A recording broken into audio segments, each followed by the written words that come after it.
Well, good evening, everybody, to the March 3rd, 2025 Astro Cafe. And it's lovely to have everybody back after our long pause. And it's nice to see all the familiar faces up there on the screen. And how many? 2, 4, 6, 8, 9 here. My mother-in-law came.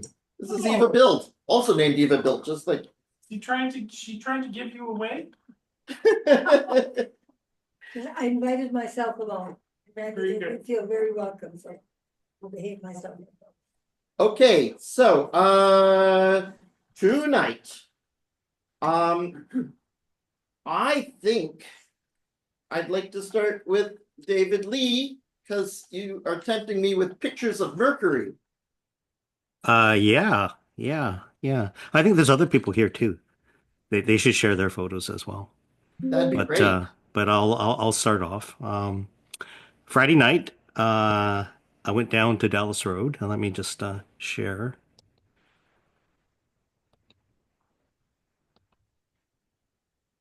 Can you see that? Yes. So I'm down near Ogden Point, and I've got my Pronto set up. But you can see the times. I set the time up on the side here so you can see.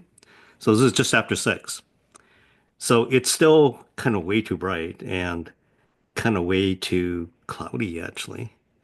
I gave But up. I walked there. I was there at the same time, David, and a word to the wise, do not give up. there was nothing to see. I was sure there was nothing to see. Yes, you may think that. Yep, you may think that. Okay, just a sec here. So I took a wide field of it, and you can see there's cloud everywhere, right? Obviously. And most importantly, there's cloud where we need to look. And at this point, at 6:24, I couldn't even see. Oh, you can just see. You can just see Venus. So I knew everything wasn't lost. I figured, well, if I could see Venus, I could draw a plumb line down here, and it'd be off to the side a little bit, right? So I knew it was somewhere in there. So I kept looking and could still see Venus, but it was in all these whirls, which kind of looked like Jupiter's belts. I could tell you I had a good shot of Jupiter's belts. It kind of looks like that, actually. And then finally, this is 6:32. So then finally at 6:52, so sometime between 6:32 and 6:52, it darkened enough, and by this time, I saw the crescent moon. And it's not very visible in this photograph, but you can see it right there, the little sliver here. And Okay, and there's Mercury. David, Yes. David Chapman in Halifax caught it in under 24 hours or age.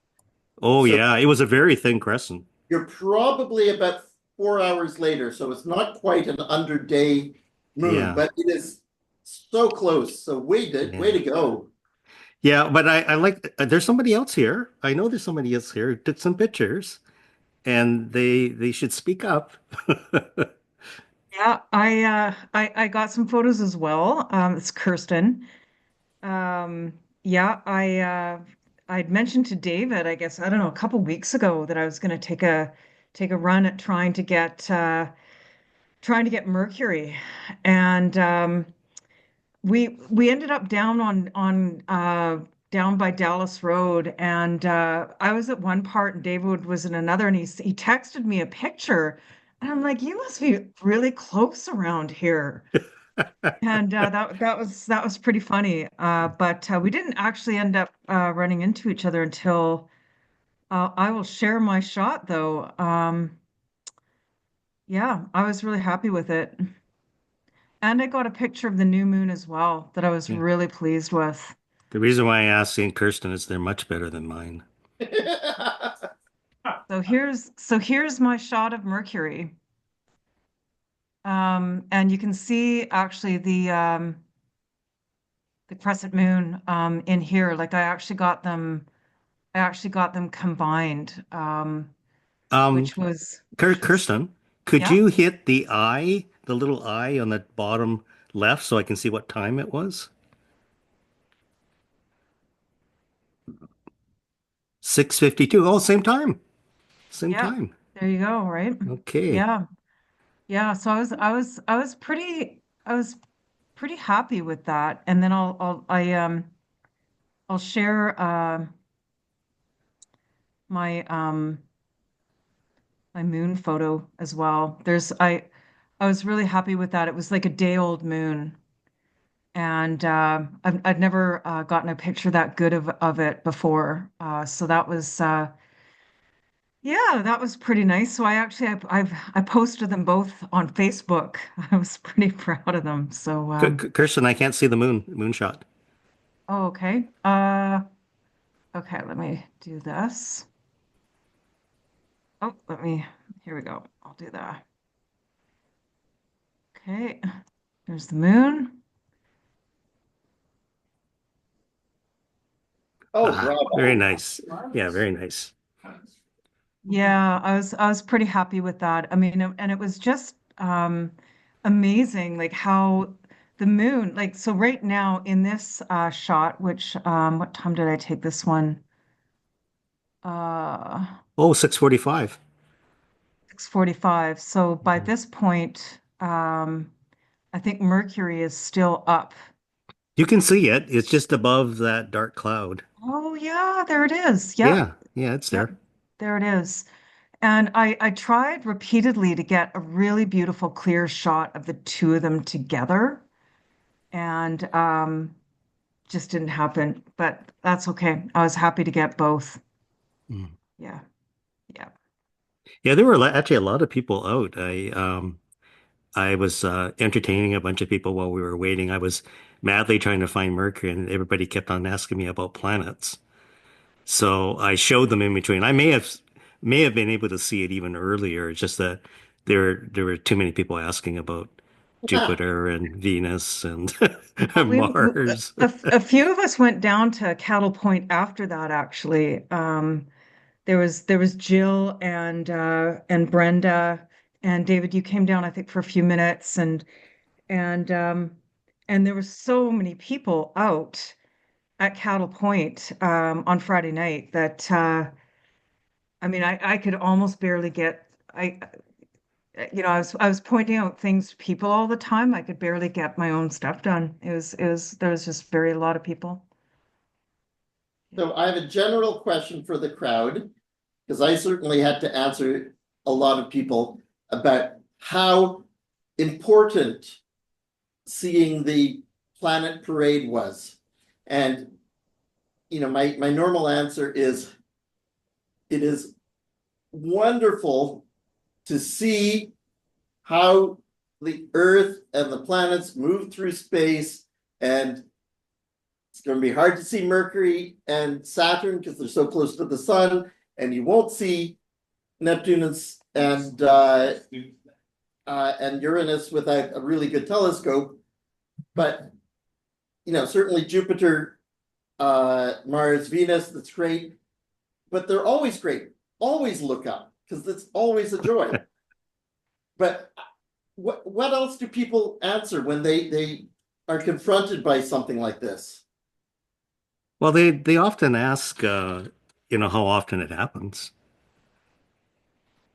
That's a common question. I think some, you know, surprisingly, like a lot of people don't know what planets are visible, and they're not even entirely sure what a planet is, right? Hmm. And so I know for me, pointing out Jupiter and Mars and some of the surrounding constellations that are there, and then explaining, how they move across the sky, um, from east to west, and in the, showing them the arc. And when we're out on a clear night, and like if there's Venus, Jupiter, and Mars up in the sky, they can clearly see it. The ecliptic gets very evident. Yeah. And they it's and just pointing out stuff like that, like they because they just don't come really knowing any of that.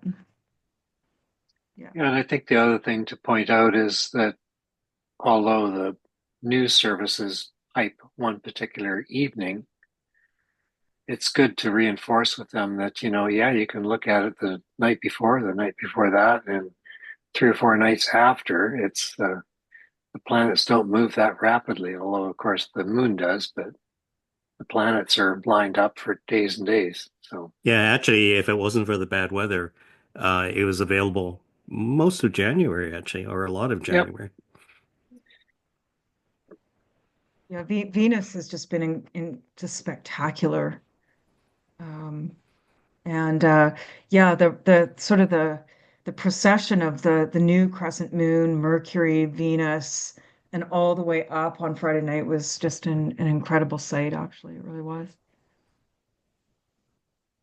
Anybody else? Has anybody else this last week been asked about the planets? Did anybody else see Mercury? I'm just curious. We can't be the only ones who saw Mercury. You're the only human beings that saw Mercury. It's fantastic, right here together, the two people. Well, thank you very much. Your story was excellent. The pictures were beautiful, and especially knowing that I gave up. So I really appreciate your perseverance. Randy, if you had been on the phone, I would have told you not to give up either. Yeah, it's funny. I was about to toss in the towel. I'd been down waiting, about 10, 15 minutes looking and looking with my binos. And then I got this text from David, and I'm like, well, I can't see anything. It's really cloudy. And he's like, don't give up. I'm like, oh, okay. Yeah. So I didn't give up, and it really paid off. Like it happened, I think, a lot later after sunset than I was expecting as well. Much, much later. And actually Yeah. that is something to note when we're looking at these things at dusk. You kind of have to wait anywhere from, I don't know, like 20 minutes to maybe 40 minutes before you can spot some of these. I know during the summer I was trying to catch Venus, and I would often at least have to wait like 15 minutes after sunset. But You you and do I, have to wait. David, you and I were up on the hill, uh, waiting for that concert, that choral Yeah. concert, and it took us a long time to Yeah. see anything in the sky. But then it was a beautiful night. Oh yeah. The secret is a super wide eyepiece. That's the secret. Yeah. Okay. Oh, Uh, Randy, before oh yeah, I quit, go ahead. Beginner Sig is actually tomorrow night. So anybody who doesn't have the link to it, let me know. We'll get you a link. And what are we doing? We're talking about star hopping, actually, how to find objects without go-tos. Maybe that's blasphemy amongst go-to people, but this is how people did it before technology. Uh, so yeah, so we're going to do a little bit of star hopping stuff. And Randy, I did a little bit more research into T Corona Borealis Oh yeah. with that note you sent me a couple of weeks ago. And the next prediction is March 27th. It's not to say it's going to happen, but that's the next prediction. And what are people going to see? Well, I hope something that approaches the brightness of Polaris. I mean, if you think about it, Corona Borealis, the T Corona Borealis, is a star that's just below the happy face, the little crown, Corona Borealis, and there's actually its brightest star, Alpha Corona Borealis, which is called Alpheca, is already like Mag 2, and Polaris is like around Mag 2 as well. So it's going to be very interesting. Right now, you can't even see the thing. You can't see T Corona Borealis at Mag 10. So when it if it sparks up to Mag 2, it'll be the same as Alpheca, and it'll be very close together. So it'll make it very look odd. So instead of a happy face, it'll go take a little jog down and then come back up. That's great.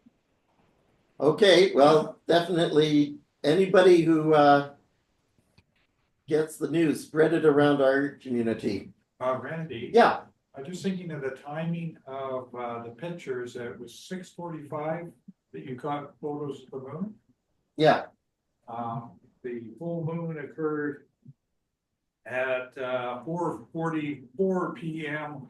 on the 27th, and so the moon was about 26 hours old when you guys took the pictures. That's pretty good. It's one of the thinner ones I've seen. I don't know about Kirsten, but it's one of the thinner ones I've seen. I still have not caught an under 24-hour moon.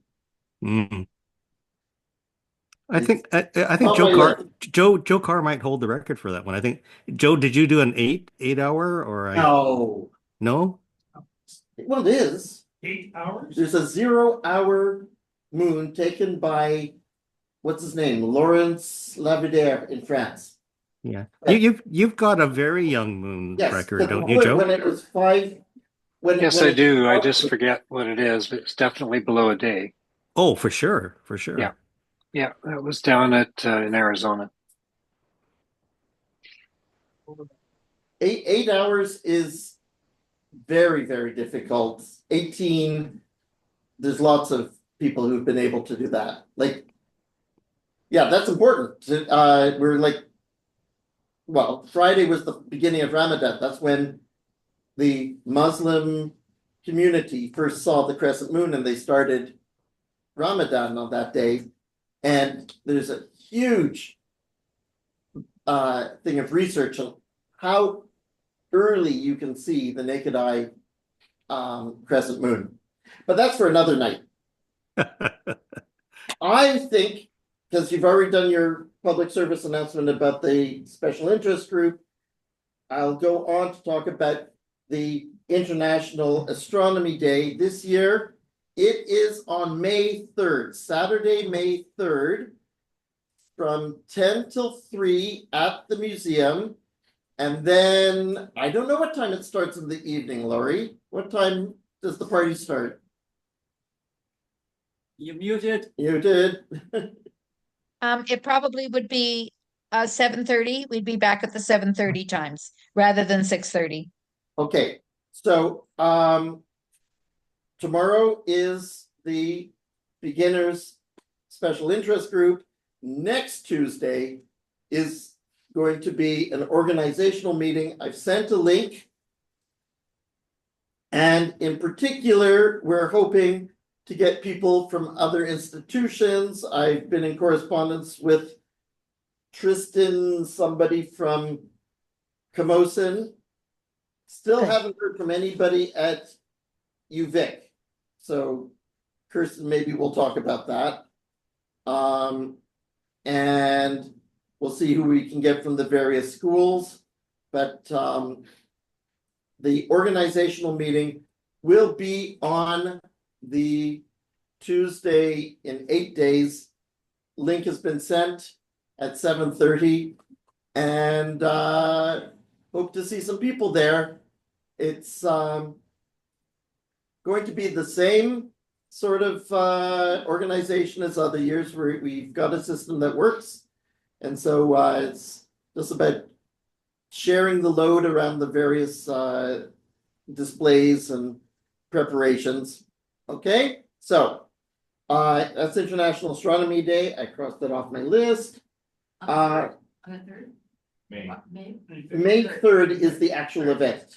Yeah, so 2 months today. put it in your calendar. Okay, and there'll be a nice waxing crescent moon that night. It's going to be actually pretty much like tonight, maybe one day older than it is tonight that evening. That'll be really nice from up on the hill because it's going to be beautiful clear sky that day. Okay, I think the next person is going to be Ken McGill.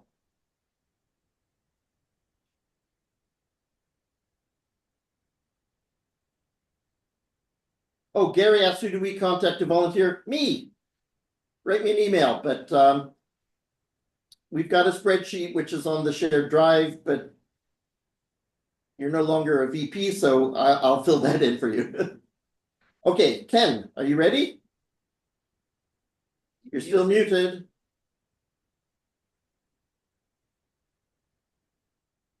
Just having problems with my computer here, but I should be able to get around it. Am I sharing? Not yet. Oh, now you are. Okay.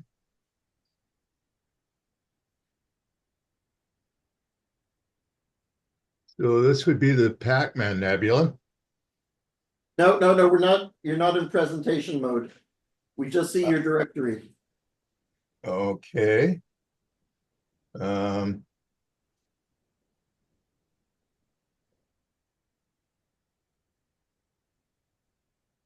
You can just double click on it, Ken.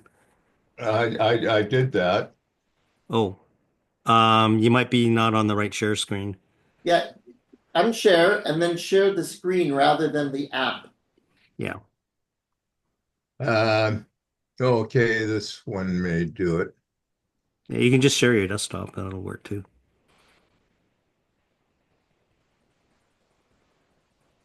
Sure. Ah, Did you see that?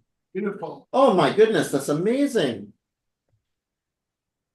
No, I messed that up. Wow. Are these recent, Ken? Yeah. Are you seeing it now? Yeah. Yes. Yeah. Okay, I'm back in Zoom. There we go. Yeah, we're seeing Okay, Pac-Man. that's the Pac-Man Nebula, which is, I guess, about 9,200 light years away. But So much detail in those black shadows. yeah, it's hard to bring out some of that stuff for me anyway. But I try and go from region to region, sort of brightness to brightness, and work on each section at a time. Beautiful. M16, the Eagle Nebula, and the Pillars of Creation. That's quite a different rendition. Oh, okay. I see it now. Where So are the Ken, how pillars? low how It's low in the very- sky was that, Ken? Say again? How low was that in the sky? It wasn't that low, I don't think. Oh, really? Good. Yeah, But it's quite wide field. Yeah. it's the ASCAR took that one. Right. When was this data from? I think it would be September Okay. or August or September.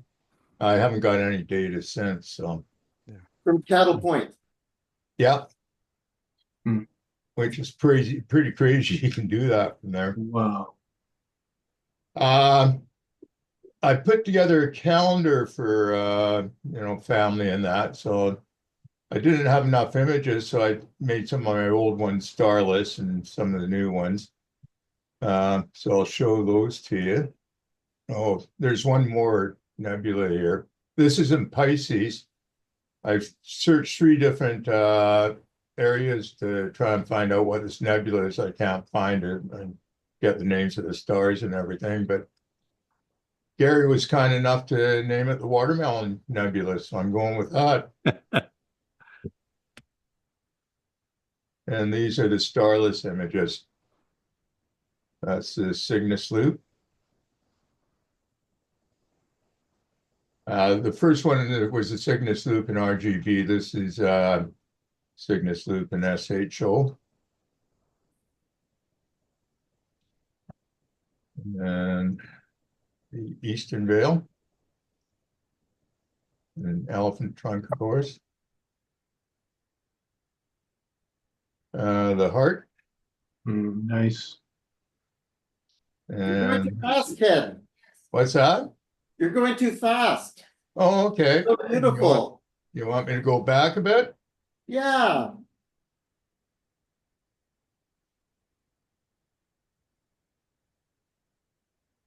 Wow. They almost look like anaglyphs, 3D images. And they did on That's right. That's right. Yeah. So how did the printing work out with the darker ones? Good. I put it on, I used their adjustment Yeah. because I didn't do that last year and they came back a mess. I got them redone. So I used their adjustment and the darker ones came back a mess. They're right. So I did a bunch more. That's great. We're talking about Vistaprint for those who don't know. Yeah. That's good. I'm happy that it worked out. Because Well, those are difficult to print anyway. at the best of times. Yeah, they're great to deal with. They reprinted, I think, 3 times last year, no extra charge. And I got a couple of mugs made in that and they messed them up and no extra charge for those either. Good. And the Eastern Veil Nebula. Wow, look at the detail. Wow. Isn't What that scope did you amazing? what scope did you use on this one, Ken? That would be the ASCAR 107 PHQ Oh yeah. and narrowband filters, HA, sulfur 2, and oxygen 3. Lovely. Lovely. Isn't that something? The Elephant Nebula. This one's starless, right? Yes, they're all starless. Hmm. This was one done in 23, I think, or something like that. Now, Ken, what is the object in the middle? It has a name. I can't remember. In the middle of the heart? It's quite something. What's the name of that?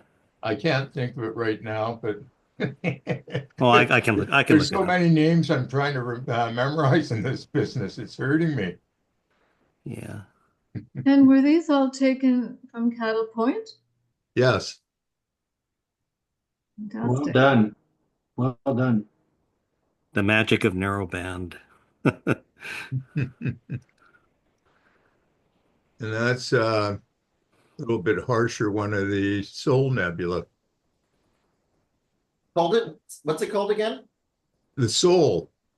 Soul. That's hard. Heart Yeah, and soul. They're together. There's a heart and a soul. I like your processing, Ken. You give it real life. Yeah, I just start going on it, then start going down different paths. Like I said before, I push buttons and slide sliders and end up with something. The problem is remembering how you did it so you can do it again next time. Oh, I can't. Everyone's an original. Yeah, it's a new one each time. So you don't take notes, processing notes.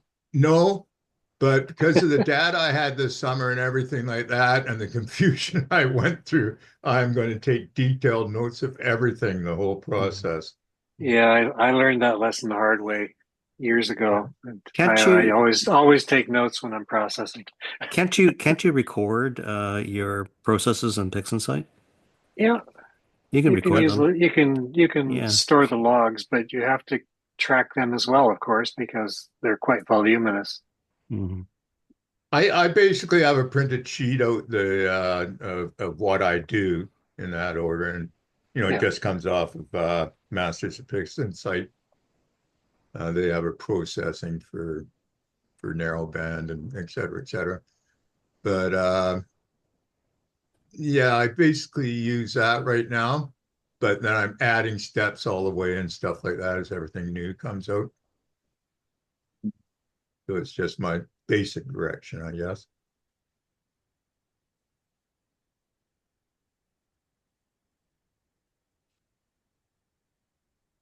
I reprocessed this again and all the pink went away. But I was thinking it must be some other type of element or something like that, or something's different with it to make it come pink. I see a question from Susan. In the previous picture, if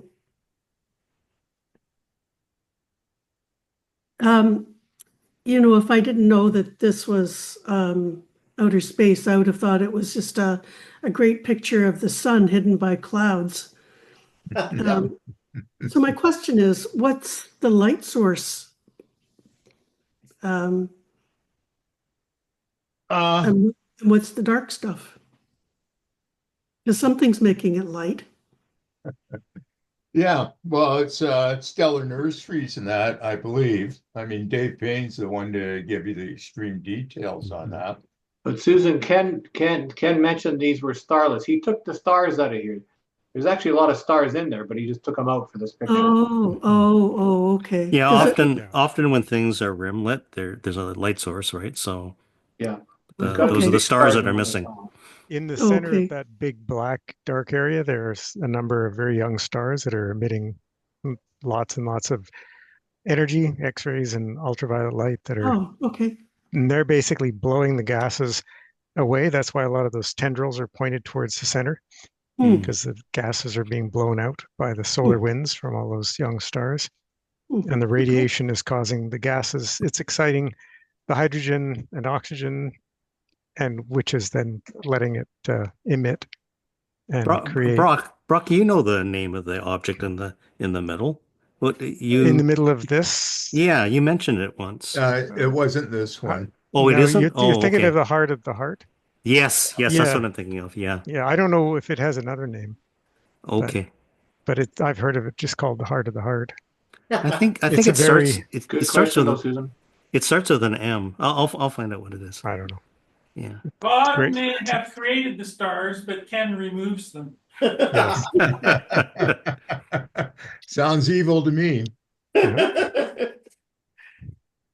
Thanks for the help, Brock. Ken, you can enter this into an abstract art contest, and you'd probably win. They'd ask you when they ask you your technique, though, you'd have to fake it. My brother painted like that. Well, I think the most joy I get out of it is, somebody looking at the pictures and that, and just everybody's just blown right away. Yeah, for sure. Yeah, well, when you get them printed on a calendar, it means you can share them with a lot of people. Yeah. Sorry. Yes, I just wanted to check in with everybody here that takes these gorgeous pictures, because I was online a little bit with Jenna at National just at the end of last week, and she was saying that not very many people have put in pictures for the calendar for next year. And she says they're almost all from Calgary. And not a lot of people have put anything in. And she's saying, come on, Victoria, you guys take fabulous pictures, and we'd like everybody to put a whole bunch of stuff in for the calendar. So I am passing on her plea for some of these gorgeous things that you and Brock and David and Kirsten all take and put things in, so that we might get a couple of pictures in there for the national calendar. I entered the Pac-Man and the Eagle Nebula yesterday. Oh, thank you, Ken. Good. Okay. Excellent. Got to hold up the West Coast, right? Yeah, we have to hold up, a little bit farther than Calgary. Yeah. So Ken heard you from the future. I think he did. Okay, that's great. And so the other people, go and do it. And Lori, do forward the email along. People like to be jabbed in the rib. Oh, okay. Yeah, I don't think it was on the the thing today. It's been on every Monday, for the last little bit when the Monday things come out, but I don't think it was on today's. So I will check it out and see. I think if you wrote a letter and say, come on, Victoria. Yeah, okay. Send it to RASC or to Sky News. You decide. All right, good. I found it on, of course, the RASC Canada site. Okay. Before we go on, Rich. Since most of your photos, Ken, were taken at Cattle Point, it'd be really nice to have some hard copies put on the bulletin board that is reserved for the dark sky site at Cattle Point. People might relate to that. It's a good way of sharing. Okay, that's food for thought, and we'll work on it. Okay, I think I'm going to go now. So let's share my screen.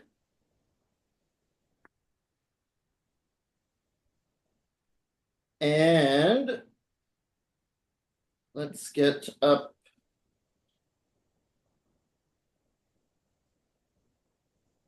Okay, does everybody see that? Yeah, you don't see the whole screen here in the room. Can you see? I'm just asking, do you people see, or is the sun too small at the bottom? We do. Yes. Okay, so it's just here. And looks like Chris is doing something to make it. Hold on a second. Let's see. I'm going to try and clear whatever that is. Oh, that's I right. You can't- cleared the question mark, the chats and. Yeah, but as long as it's got this notice here, it leaves it there, won't Okay, hide. try it on this one and go to the chat. So where that red question mark is. No, go keep going along. There's Yeah, a there, that okay. guy. Let's see if And okay, we got some. Well, that get rid of it, but there's more in the meeting. There's more in Zoom. We Okay. need to clear it okay, before we no, start. no, I should just not use the whole screen, but there we go. I will look at my screen and then we'll be okay. So, this is a talk that I gave a couple of years ago, but it was pretty short and there's other things to talk about. So the important thing is we have an eclipse coming up 2 Thursdays from now, and there is a wonderful citizen science opportunity, and I want to encourage everybody to join in doing these measurements. And I think I'm going to send this talk along to the citizen science community in RASC, because there was an email just today about projects and it didn't talk about this. So I'm going to try to encourage people everywhere to do this eclipse crater timing set of observations. So let's just go into some of the fundamentals, just so we're all on the same page. The moon goes around the Earth, and when there's this alignment of the sun and the Earth casting a shadow, and the moon happens to be in the right place, which happens only 2 to 4 times a year, then it goes into eclipse. And half the time it happens when we're in daytime, and another 90% of the time it's cloudy. And so we haven't seen a good eclipse here since 2022. And I've been sad. Anyway, let's take a look a bit closer. The sun is not a point, it's half a degree across. And so when the moon is just partially in the Earth's shadow, because part of the sun is sneaking through, you call that the penumbra. But when the moon is completely in the Earth's shadow, then it's in the umbra, which just means shadow. Okay? And why is it important? Well, one reason is this is a well-timed event that everybody on Earth can see. And so that means that if you know what time it is where you are, and you know what time it is back in Greenwich in London, then you can figure out your longitude. So in this example, if you're on a ship, and in this case, they're saying when it's local noon, which you can see by seeing when the sun is at its very highest in the south, when it's local noon for you, and you know that it's actually 3 o'clock in London, then you know that you are 15, no, you're 3 times 15 degrees, so 45 degrees west of Greenwich. Okay, so the important thing is time is the way that you figure out longitude. And for thousands of years until GPS, the way to get your longitude was by being able to figure out what time it is where you are and what time it is where you came from. Okay? And that's why the Greenwich Observatory was set up.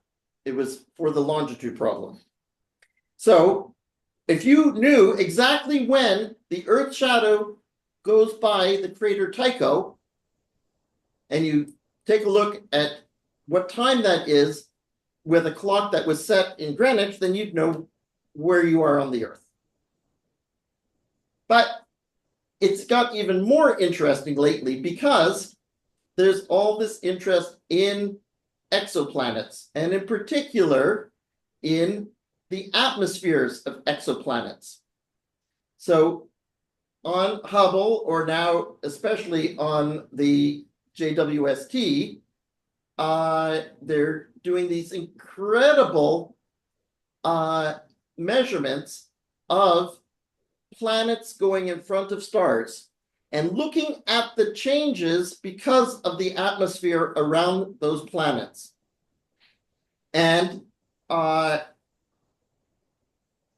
we can't go close to these stars to do it, but we have this wonderful mirror really close in our neighborhood called the moon. So we can see the sun's light going through the Earth's atmosphere and reflecting off the moon. So by studying the sunlight reflected from the moon, we get to understand about the Earth's atmosphere. Okay. So here's Joe's picture from 2019. I remember that night. I watched it with my parents. It was a beautiful, clear night. And so you go from the full moon. It's always a full moon, right? Because that is what makes a full moon, is when the moon is on the far side of where the sun is. Okay, so it's always a full moon. And here you see part of the sun obscured. And by the time you're here, this is the zone that I'm really interested in this talk, is watching this shadow walk across the moon and finding the time that it hits different craters. And you have the ingress and the egress when it starts leaving. So this is the beginning of egress, and then you'll see a whole bunch of the moon. So it's not during the totality that I'm interested in. It's during this period when you can actually see the curvature of the Earth. Incidentally, this is how the ancients knew that the Earth was a sphere. They didn't think it was flat because they could see its shadow on the moon. They knew it was round. So this was Saturday morning. I just want to show I wasn't on the moon. I was just at Clover Point. But there's Glacier Peak, about 120 kilometers away. And you can see just the trees are illuminated at 6:50, 6:08. And I could have taken a picture just when the first glimpse of the sun came, but 12 seconds later, there was a serious bit of the sun coming through. So from a distance of 120 kilometers, you can actually see exactly, I can measure to within, I would say, a couple of seconds. I can say, when do you see the edge of the photosphere of the sun? Okay? It's an amazing thing, but we do it every day that you've got a nice, clear view to the east, then you can see this. So imagine, instead of being just 120 kilometers away, you're 400,000 kilometers away, and we're looking at this same phenomenon bouncing off the moon. Okay? And this sun, remember, has done a whole bunch of stuff through the atmosphere. This sun probably is about half a degree below the where it looks like it got bent by the Earth's atmosphere to appear to be quite a bit higher than it is if we didn't have any atmosphere. Okay, so Mr. Eclipse, Fred Espenak, he wrote this. I'm going to read this out. In 1702, so over 200 years ago, Pierre de la Hire made a curious observation about the Earth's umbra. In order to accurately predict the duration of a lunar eclipse, he found it necessary to increase the radius of the shadow 1 arc minute larger than warranted by geometric considerations. Although the effect is clearly related to Earth's atmosphere, that's the important line there. Although the effect is clearly related to Earth's atmosphere, we're going to talk about that. It's not completely understood since the shadow enlargement seems to vary from one eclipse to the next. The enlargement can be measured through careful timings of lunar craters, and these careful timings are at the amateur level. You don't have to have fancy equipment to do this. So the enlargement can be measured through somewhat careful timings of lunar craters as they enter and exit the umbra, the Earth's shadow. Such observations are best made using low-power telescope and a clock or watch synchronized with radio time signals. And they say you should be accurate to about 6 seconds. Anyway, let's keep going. So Sky and Telescope, very kindly, every eclipse, they print an estimate of when to expect these different craters and bright spots on the full moon to have the ingress and the egress. So that was for May 2022. This is for March 2025, this one coming up. Okay, so these tables are out there, but they're not really very useful because people don't know their moon well enough. Even I don't. And I spend a lot of time looking at the moon. So I have created each eclipse for the last, I don't know, 8 or so eclipses. I put that data onto a diagram like this. So you can have this with you, and I put this in the newsletter, and I put this in the email. So anybody who wants this picture, you have it. And so you can follow along. So you can see that, oh, and this is upside down because I use a Newtonian. If you want to use a refractor, you have to flip this picture upside down or right side up, whatever. But you can see that at 10:31, the first thing you're going to see is Grimaldi goes into the shadow, and then at why does it say 2022? Oh, right. This is 2022 because this was 2022. That's a really good question. I'll show the 2025 later, but I'm going to show more about this one soon. So question from David. So do you have one person doing each crater visually? No. Or Well, you? look, I'll show you the one time that it wasn't cloudy. I have tried this several times, and Nathan came to my house. Okay. And cloudy. So we entertained ourselves. Tess and Nathan made these wonderful moon cookies. And then eventually Tess and their parents went home. Nathan stayed with me. And throughout the whole eclipse, we only saw 2 crossings. Okay. Just Copernicus and Plato. And what is interesting, oh yeah, and how do we do it? That's the question you're asking, David. So I play ticking clock. So let me just put it on so you can hear what it sounds like. I go ticking clock and can you hear that? Yep. 30 seconds. And each minute it tells you the minute, but every 5 seconds it tells you what time. And so you just have this in the background, and there's enough time between each crossing that you can write it down. Okay. It's kind of like WWV in a way. Okay, you can shut up now. Okay, so but it is good to do it with a buddy, and then we both said, okay, now. But again, we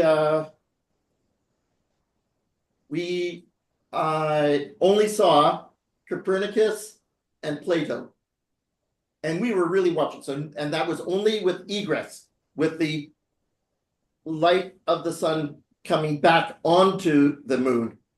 It was completely clouded over. We could see that there was something up there, but it has to be absolutely clear to see the edge of the umbra going by.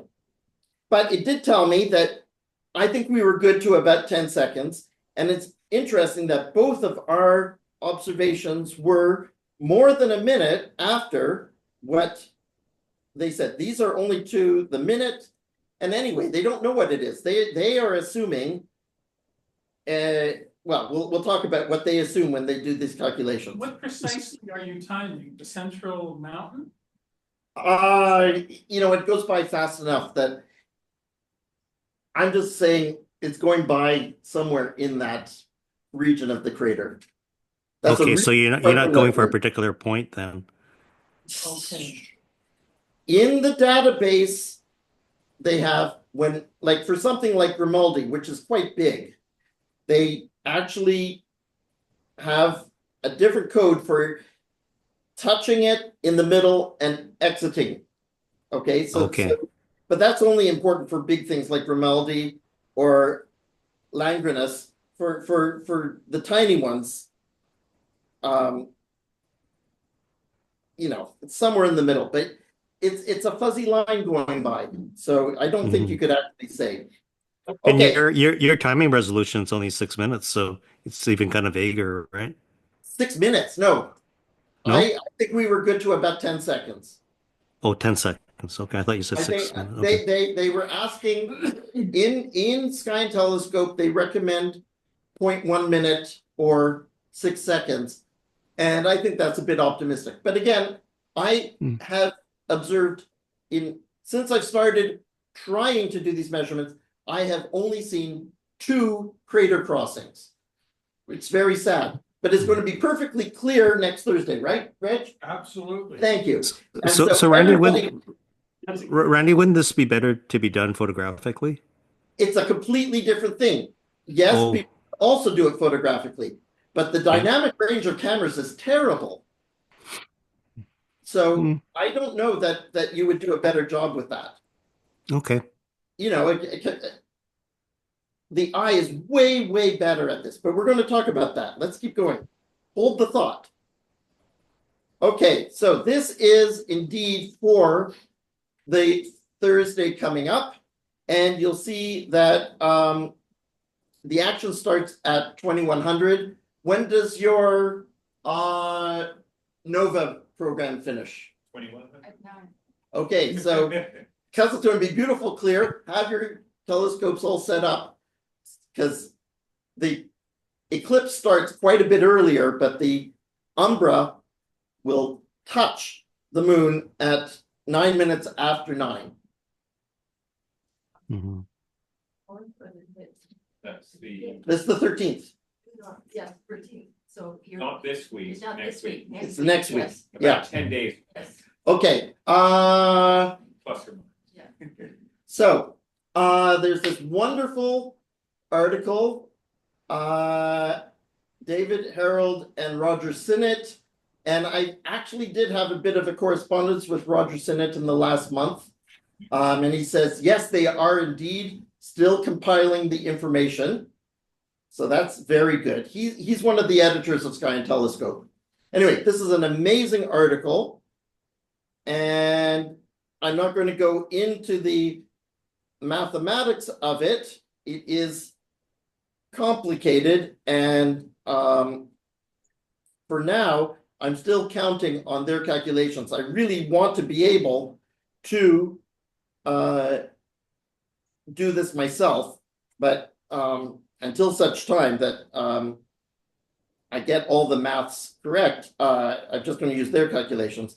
But they talk about a notional eclipse layer height. Okay, and so that is how much above the surface of the solid Earth appears to be eclipsing the moon. Okay,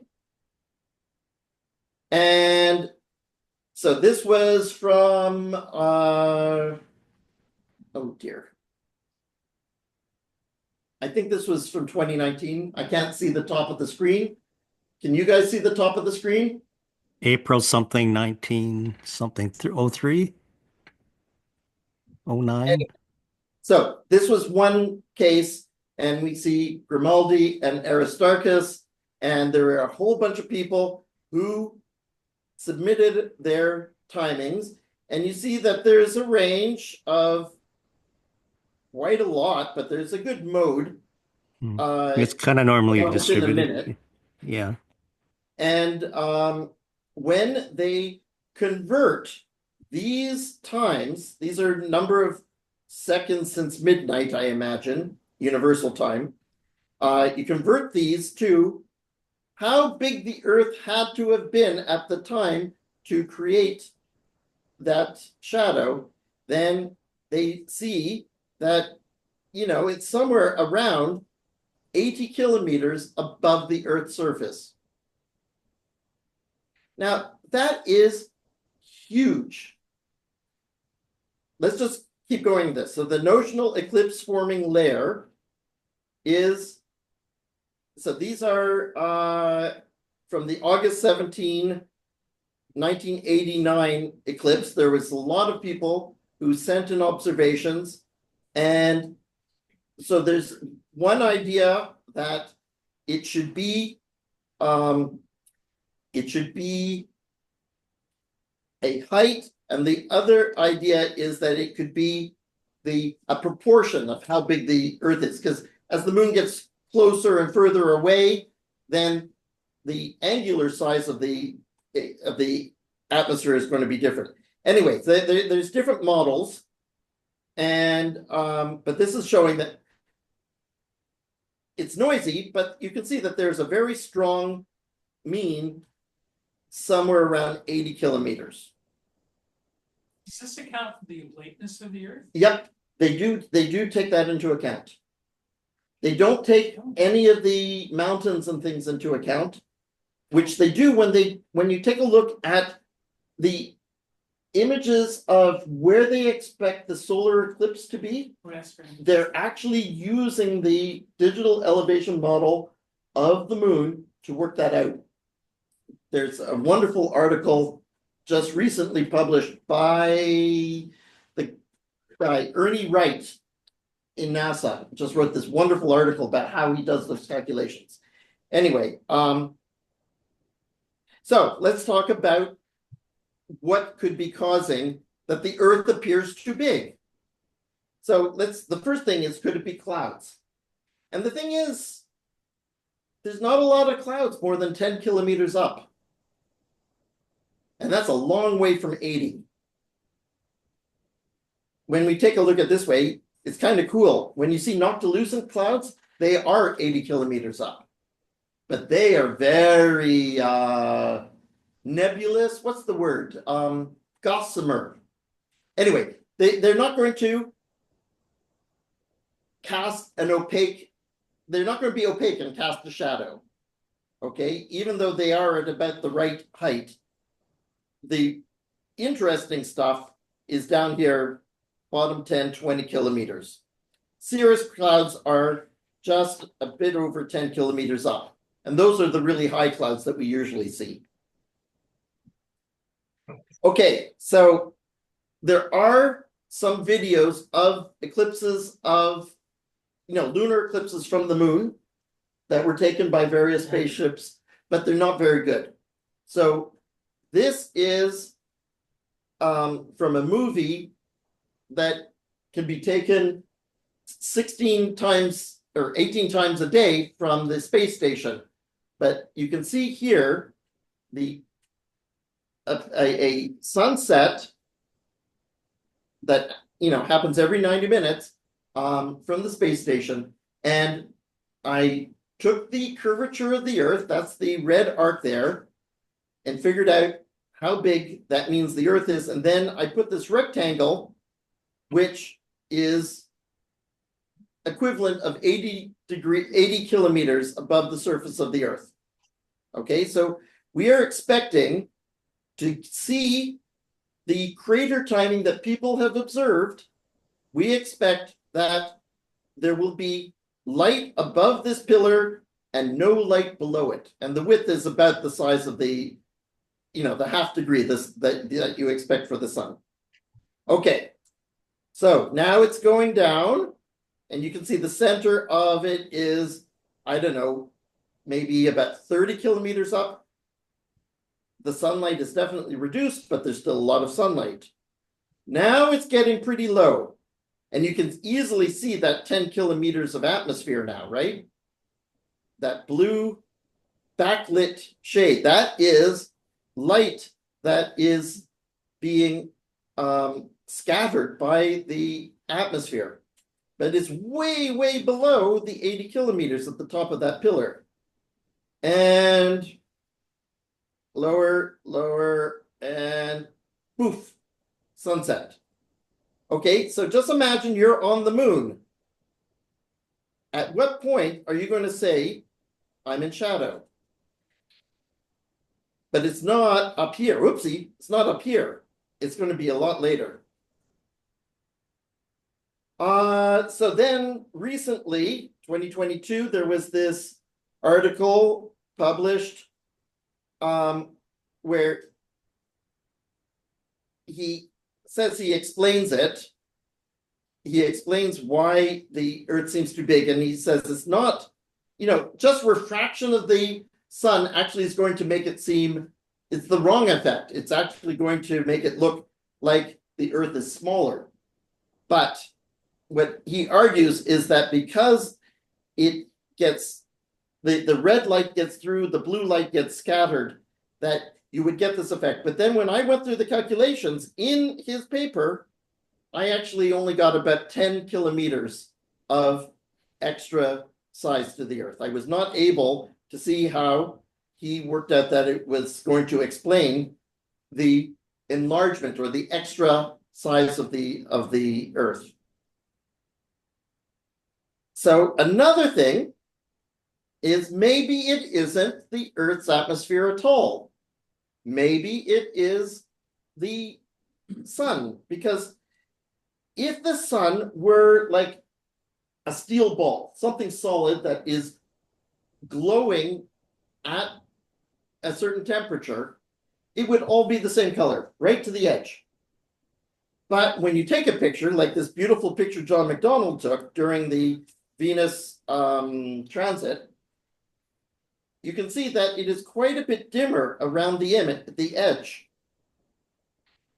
And that's because we're not looking at a steel ball, we're looking at a gaseous ball. And it's not opaque.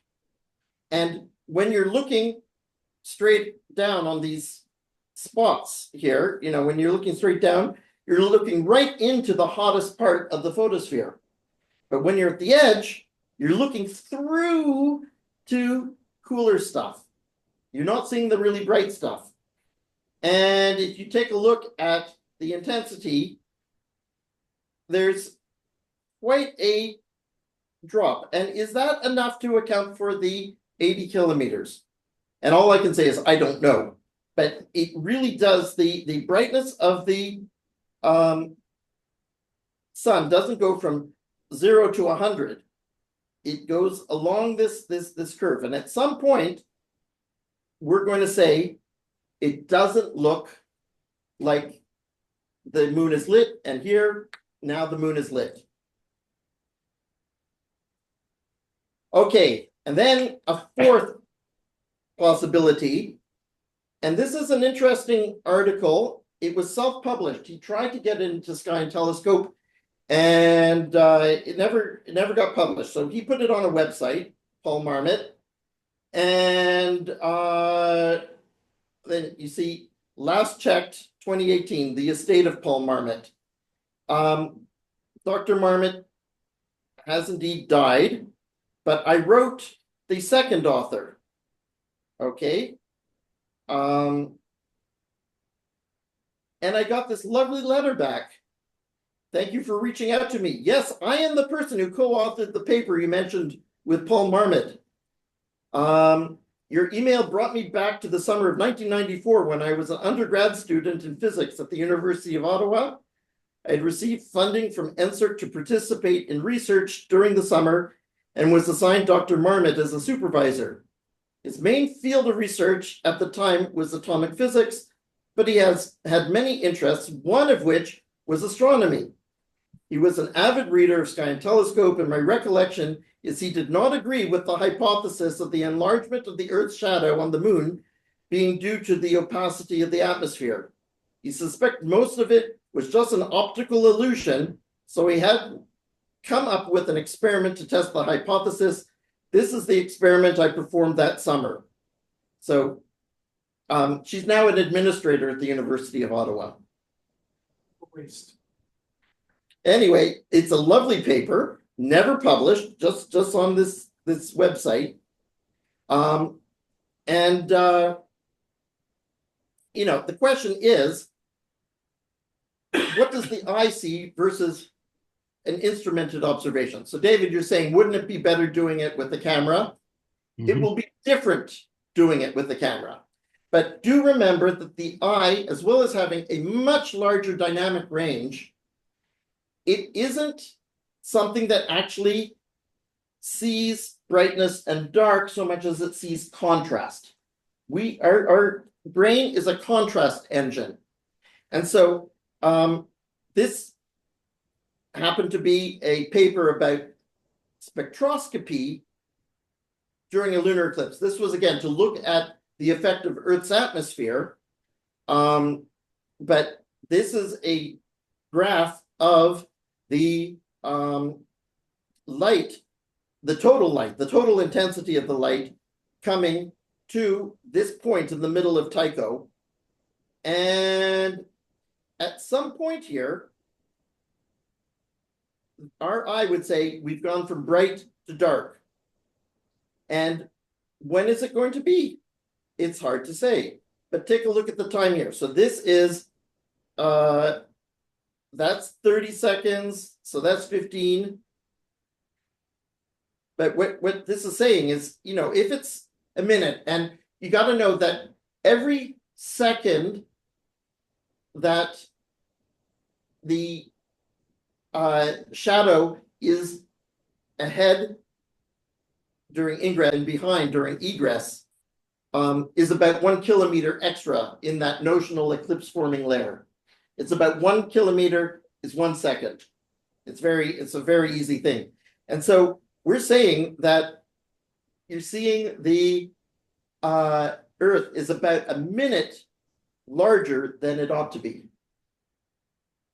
So, you know, it's kind of hard to believe if it's just with looking at this diagram. So the 4 possibilities: clouds are adding to Earth's shadow, the Earth's atmosphere is absorbing and refracting the light, the sun's limb is significantly dimmed, and the eye is not observing absolute intensity, but rather contrast. All of them seem to be too small. Yeah. And therefore, we got to keep doing these measurements and figure it out. So please. Number one, did I do another screen? No, that's it. So number one, pray for clear skies. It's apparently historically, we have a 20% chance of seeing the moon on March 13th every year.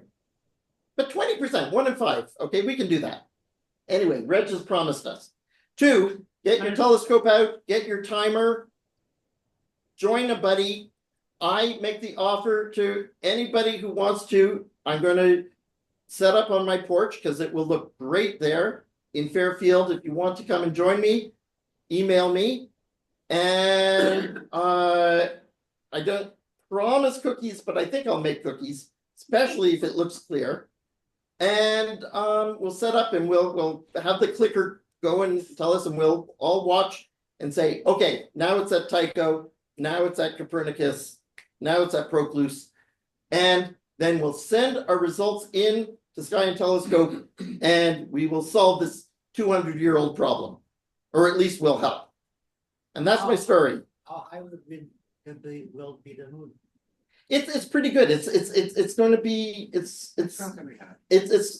I can get you the actual numbers, but it's easily visible from my porch. That I know. And it's mid, it's not just when it's rising like that time when we had to go up to Mount Tommy. So it's going to be starting at 9, you said. 9 is the beginning of the interesting part. Yeah. Okay, Laurie. Yes, so just for the 13th, there is the NOVA program from 7 to 9. And then at 9, there is a FDAO star party, moon party. That is a lunar eclipse party that is going to be up at the center from about 9 until 1 o'clock in the morning. And it's going to be, people are going to be able to come and kind of come up to the hill and see everything. So if you'd like to come up, if anybody would like to come up, we can, I can get you the registration for having everybody up. And there will be a couple of presentations and maybe some people would like to do some chiming up on the hill. That'd be fantastic. Yeah. Brock. Do you mind if I share my screen? I just have something to show in relation to that talk. Please. Very good talk.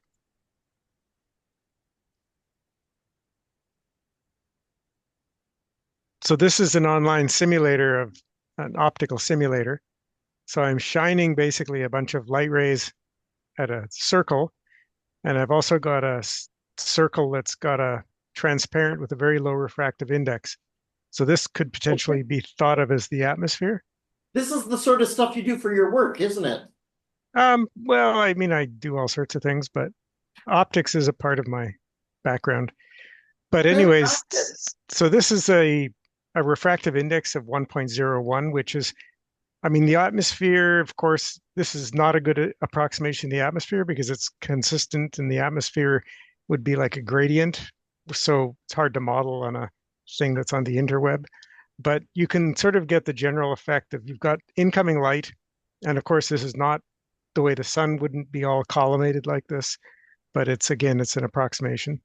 But you can see how the atmosphere is refracting the light sort of inward. It would create a cone of light that would be refracted downward away from the eventual moon.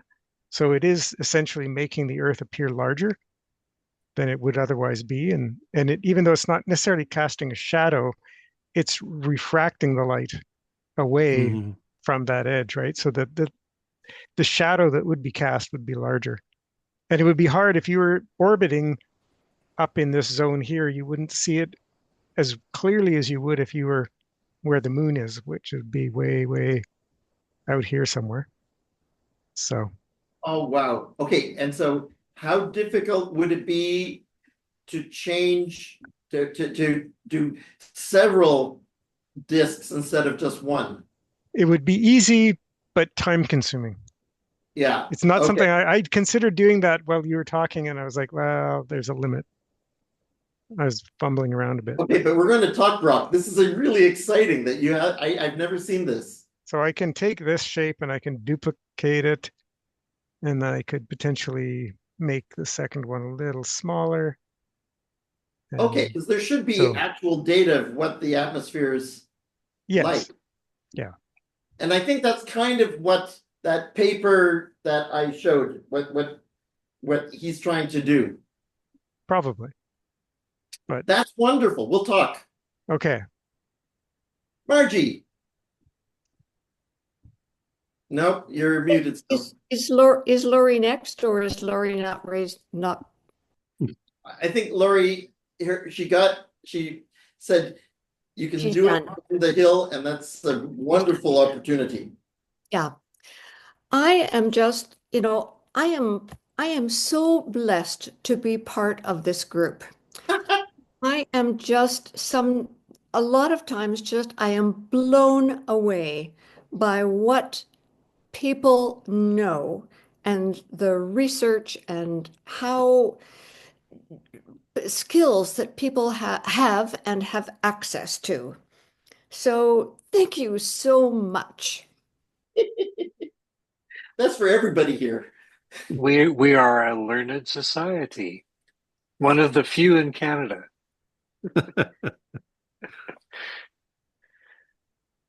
Anyway, I feel that all the time too, Margie.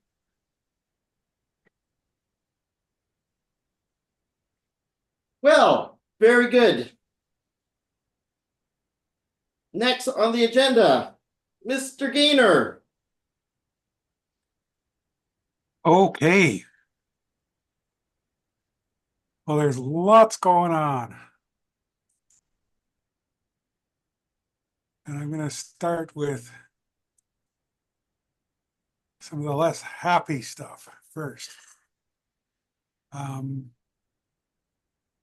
So this is a time of great nervousness everywhere, and I don't have to tell you about most of the things at the source. But I'm a member of the AAS in the historical section, and like AAS members, I get this email in the mail. So I just thought I would pull this up to give you a bit of a flavor of what's going on. There's been concern that there might be budget cuts affecting Hubble and the Chandra Space Telescope. There's talk that the budget cuts may affect JWST. I was going to destroy But things have been kind of quiet. And so we just have this nervousness. So this is what's going on here. Of course, some of the other political events have been taking place. So anyway, I'm keeping an eye on this sort of stuff, and we'll see what happens. So I'm going to move this to kind of some happier stuff. Just a minute. And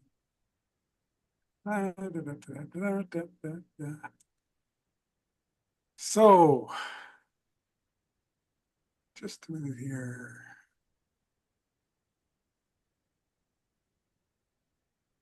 Let's see, there's the share, there's the share. Can't we find a gun nut who can shoot straight? Oh, I'm not going to get into that.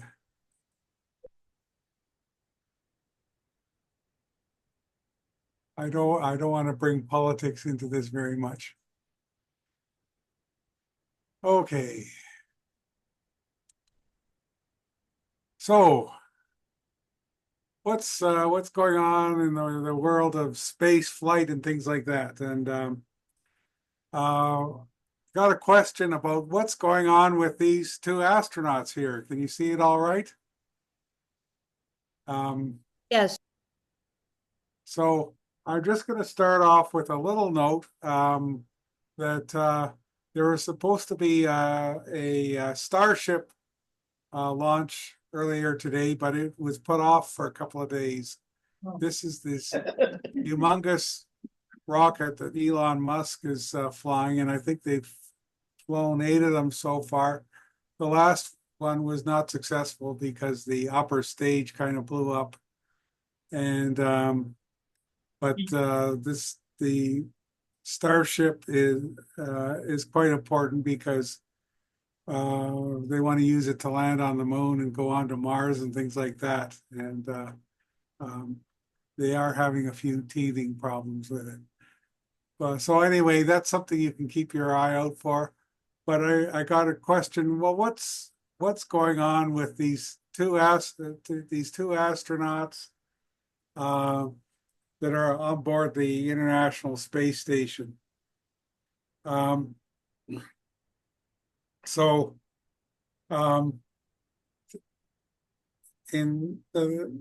Starting sometime during the pandemic, the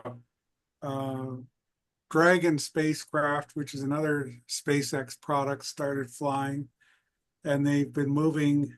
They still have Soyuz spacecraft taking people up to the station, but now a lot of the work is being done by Dragon spacecraft. Now, Dragon is part of a commercial crew program that NASA started a number of years ago, and they gave contracts to 2 companies. One was SpaceX, and the other one was Boeing. And Boeing has absorbed kind of all the old historical companies that, or a lot of them anyway, that built Apollo, things like that. So it has all this heritage, Apollo and the shuttle for that matter. But things haven't worked out all that well for Boeing. There was criticism for giving it to this unproven SpaceX, but SpaceX got the Dragon spacecraft going off very successfully and very early. You know, we're into our 4th or 5th year of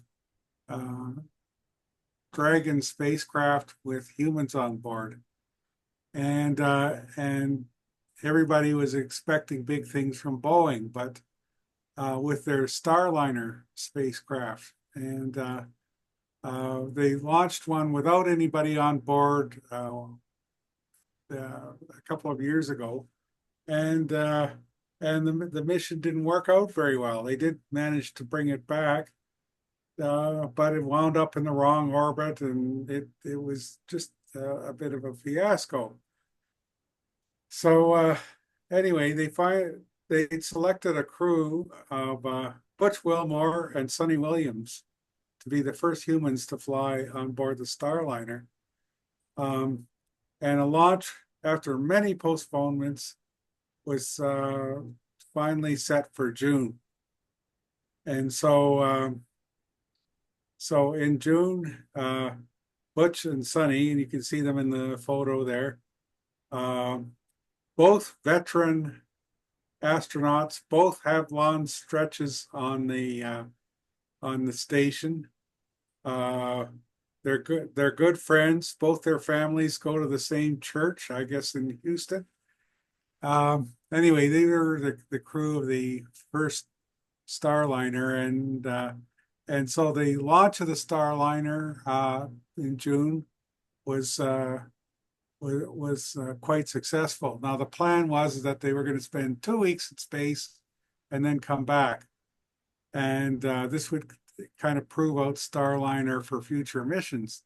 And the next mission was, the crew is supposed to include a Canadian astronaut.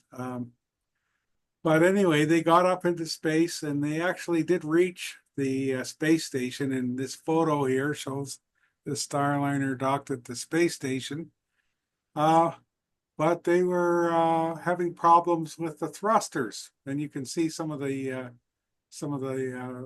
thrusters at various places on the spacecraft, and they got very nervous. NASA got very nervous about whether the thrusters would work well enough to bring the astronauts back home safely and schedule. So they began lengthening the mission. And during the summer, the concerns with the thrusters remained, so they decided they were not going to bring back Butch and Sonny on the Starliner. And so what happened is that the Starliner was brought back to Earth with nobody on board in September, and it did come back. It did come back safely, actually.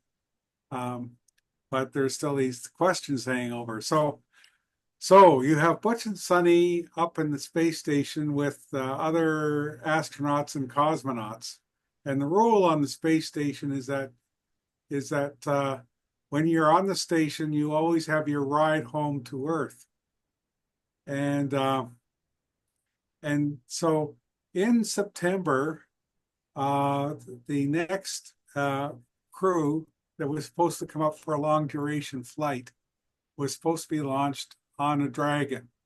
And the Dragon was supposed to stay up for several months. And it was going to be a crew of 4 people. But you have Butch and Sonny there, and when the Starliner comes back, they don't have a ride home. So 2 of those people were kicked off of the Starliner, or sorry, the Dragon, and then the Dragon launched in September with 2 astronauts on board, one an American astronaut and the other a Russian astronaut. Or cosmonaut, and when that comes back to Earth, it will come back with 4 people, including Butch and Sonny. And so they told Butch and Sonny, well, you're going to be staying up there for more than a couple. You've already been up for a couple of months. You're going to stay up until early in 2025. Because they didn't want to send up this spacecraft at great expense and then just bring it back when the plan was to have a full a crew working up there for several months, and then just have a normal crew rotation, albeit not with the people they had anticipated. So Butch and Sonny, they'd already had long duration stays on the space station, and so they just kind of accepted this and just started acting like normal crew. And as a matter of fact, right now Sonny is the commander of the International Space Station during this crew period. So sometime later this month, and I haven't seen a firm date, but sort of middle of March, late March, the Dragon, with its crew of 4, including Butch and Sonny, will return to Earth. And this will be after another Dragon blasts off with the next crew of 4 people. I think this one, the current crew is called Crew 9, and then when Crew 10 gets up there in March, then they will turn over and come back in the Dragon that was launched last September. So as with everything else these days, there's been a little political noise. We know who runs SpaceX, and that's Elon Musk, and he's pretty big chums with President Trump, and he couldn't resist making a few comments at Boeing's expense to the president, and there was all this chatter. Well, we're going to try and bring them back in February or even earlier in March because they've been up there long enough. And they've suffered long enough, and SpaceX is going to come to the rescue. But anyway, that's kind of a lot of political noise. But it's just basically the They are going to be coming back later this month, and perhaps possibly even in early April, whenever it is they get the new crew up there, and then they can have a normal crew rotation. It's all kind of complicated. It's a bit, with these lengthy missions, but that's basically what's going on. And then presumably the Starliner will be grounded for a while until they are satisfied that this problem with the thrusters has been settled. So I don't know that much about what the exact problem is with the thrusters, because I just kind of thought, they're pretty basic. We've had thrusters on spacecraft, going back 60 years, but apparently these thrusters were a little different, and they had some problems with them. So I hope that's not too confusing, but that's kind of what the situation is that these Butch and Sonny, along with the people who went up, the two guys, the Russian and the American, will come back later this month, and that will be kind of the end of this chapter in the Starliner saga. There's been a lot of stuff going on at Boeing. There's been a lot of heads rolling there. The CEO of Boeing,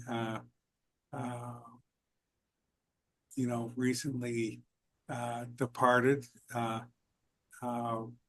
because of hatches falling out of Boeing aircraft, and of course there's been jokes about the hatch in the Starliner, and there was just recently a big turnover of management in the Starliner program, and rumors that Boeing was going to try and get rid of the Starliner program, sell it to somebody else. But anyway, we'll have to see that. But first, we'll get Butch and Sonny home. I see Jeff has a question. Yeah, Chris, I got a note today that a private company, I think it was Firefly, landed an unmanned. Well, okay. Once we get rid of deal with Butch and Sonny, I'm going to talk about that. We're going to talk about that. Great. Question on Butch and Sonny. Well, on the ISS. Chris, have you heard the statement that Musk apparently made that he's considering recommending deorbiting the ISS? Well, that's another thing, that the plan is to continue flying the ISS until what is it, roughly 2030, and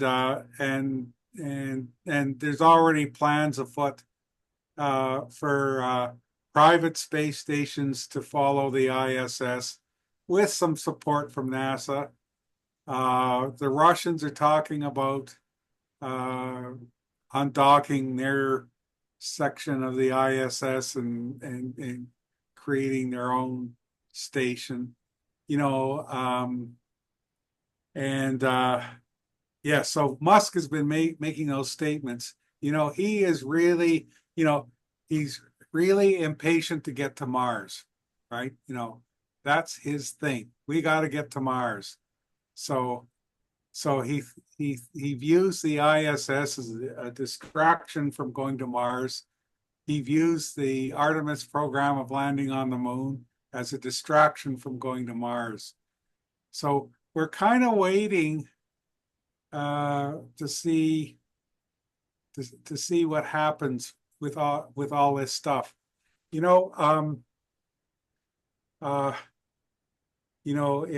you had several hours to waste, I could tell you about all the ways I can't stand Trump.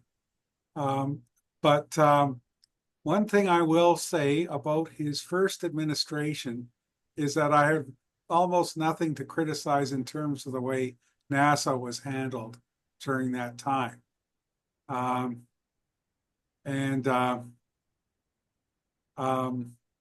what is going to happen in this administration? We know that you know, this administration is quite a different thing from his first administration, which was stormy enough.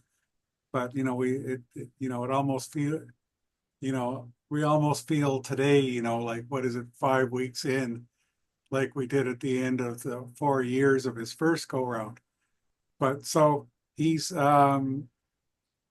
appointed a new administrator of NASA, which, you know, generally happens when the administration changes.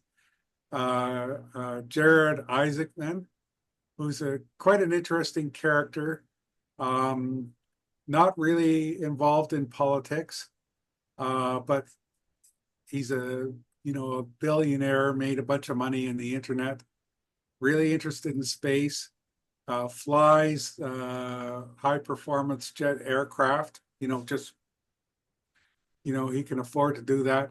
And then he has purchased a number of Dragon flights from his friend Elon Musk, and in fact has flown twice into space aboard Dragon spacecraft in what are called the Polaris missions. And a few months ago, Isaac then became the first person to do kind of a spacewalk from a private spacecraft. You might recall some of the coverage of that. But what he's going to do in terms of the politics and all that stuff, and you know how much pressure he's going to get from Musk and from Trump, that all remains to be seen. So we're kind of sitting here waiting to see what's going to happen with the ISS. Are they going to try and end it early? Now that you know, something pushing the other way is that, of course, Trump is a big chum of Putin's, which Biden wasn't. So what does that mean for the ISS? And then there's just how much is he going to be pushed to drop Artemis and either do Artemis entirely with the Starship that I talked about a few minutes ago, or just drop all this stuff and go to Mars. What I think is going to happen is that I think the Artemis 2 mission, which is supposed to carry Jeremy Hansen from Canada, will go ahead, you know, roughly a year from now, or that's when it's scheduled, and perhaps even Artemis 3, which would have a lunar landing. But after that, all bets are off. And then even complicating the whole thing is the fact that part of Artemis is what we call the Lunar Gateway, which is supposed to be a station that orbits the moon, and people would fly up the gateway before they descended to the lunar surface. And Canada is contributing Canadarm3 to that. And the quid pro quo for that is Hansen's flight, and perhaps Canadians walking on the moon later on. And there's also, you know, there's calls to really change Artemis around, including calls to get rid of the Lunar Gateway. So, you know, this could affect, and if the nastiness we're seeing tonight, what is it, you know, in 20 minutes, the tariffs are supposed to come up. If the nastiness gets going, is Jeremy going to get his ride? I don't know. You know, so the whole thing is kind of a mess. You know, I think I should probably leave that here, and you know, as things progress, we'll see how things go, because everything is up in the air, and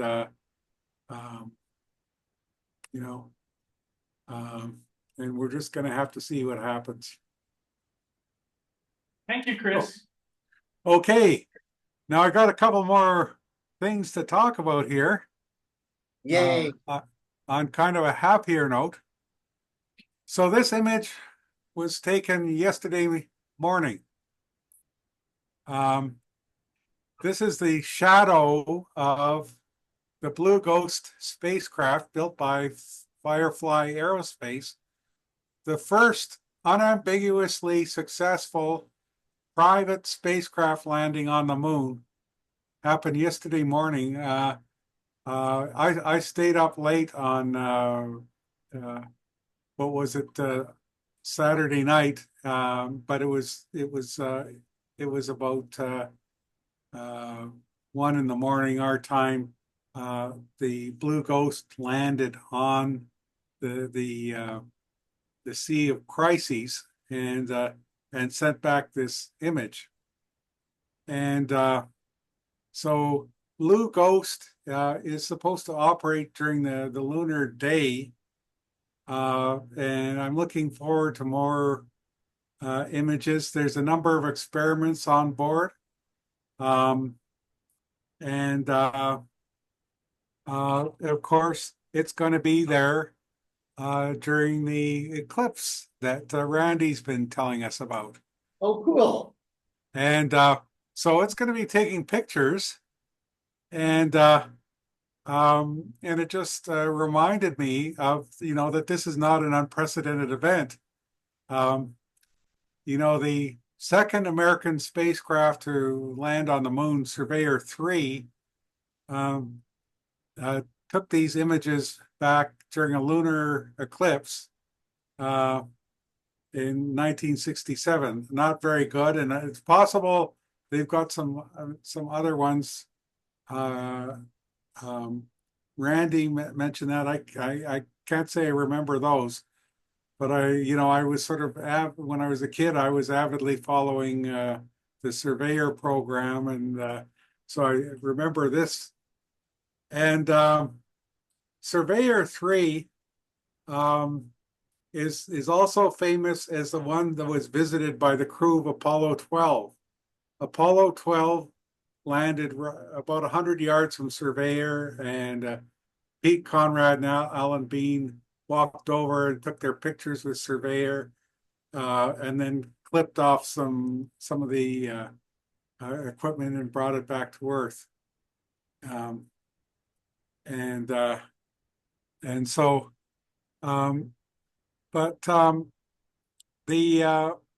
that's not all that's going on at the moon. I don't have a slide about this, but last year we remember that there were a couple of landings on the moon. One was Japanese and one was a private one by a firm called Intuitive Machines. And they both tipped over. Both those spacecraft tipped over. Well, the Intuitive Machines has launched another spacecraft to the moon.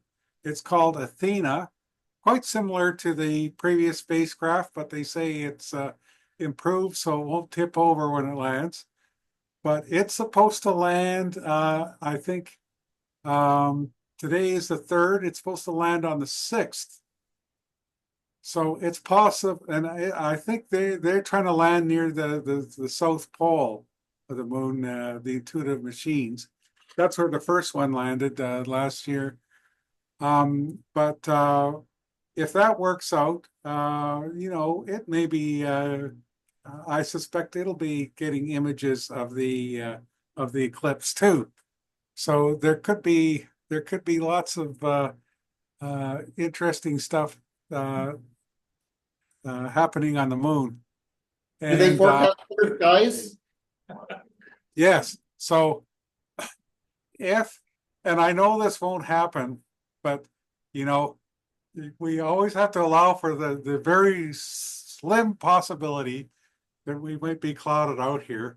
And should that happen, we can just go inside, have a good stiff drink, and wait for the images from the Blue Ghost and perhaps even Athena. Just one more thing. This is a slide I've shown before. There's a couple of space telescopes, and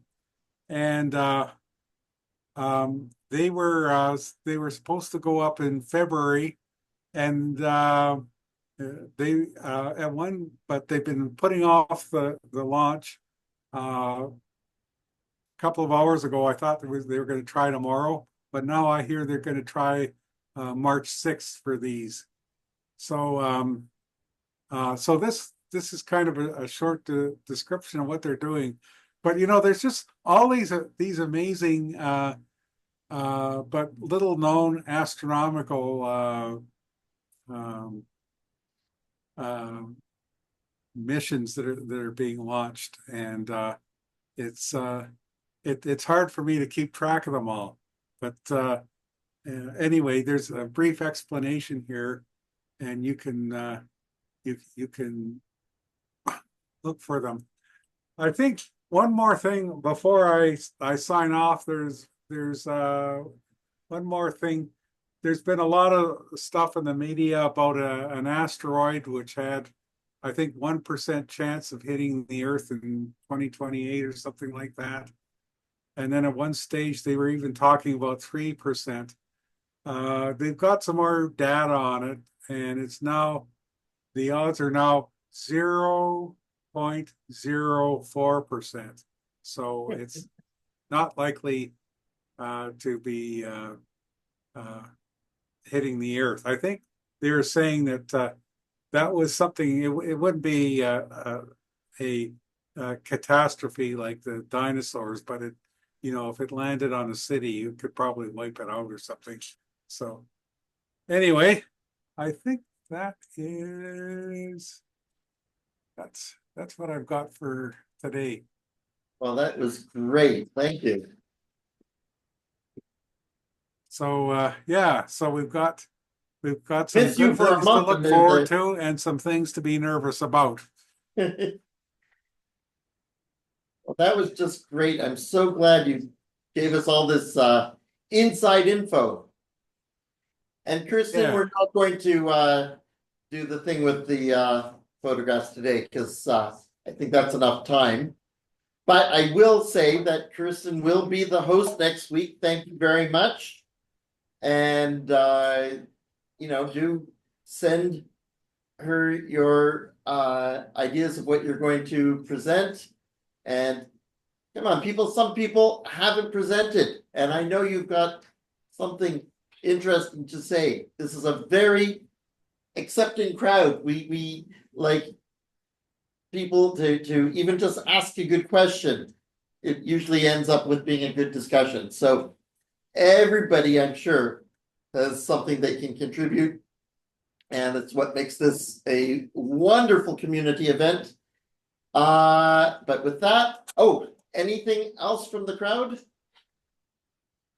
Going. Oh, just one thing. Yeah. Just another plug or request for joining our speakers bureau. So if people have talk read, about that. Yeah, people have read in Sky News where we're looking to form a speakers bureau. We're often asked as a society to provide different groups with speakers. In fact, I'm doing a session with Burnside Gorge Community Center this Thursday. Awesome. I'm doing an urban astronomy session with them. But anyways, if you're interested in doing it, I know a lot of you are pretty seasoned presenters, so I'm kind of expecting you to put your hand up.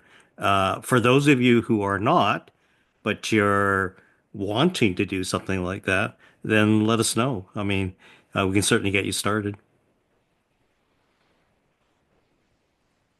Wonderful. Well, thank you, everybody. This was, I see Reg. Before we go, the March 13th eclipse. Yes. The altitude of the moon at 9 p.m. when it starts, I believe. Yeah. It's 18 degrees. At 10, it's 27. Yeah. At 11, it's 35. And just after midnight, it's 40 degrees. Okay, and then we'll finish the eclipse, or at least the umbra will have exited the moon at something like 2 in the morning. Yeah, so it's nice and high. Yeah.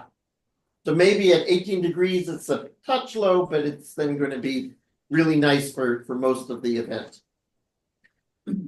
Goodbye, everybody. Thank you. Have a great week. I won't be here next week. Bye-bye. Good night.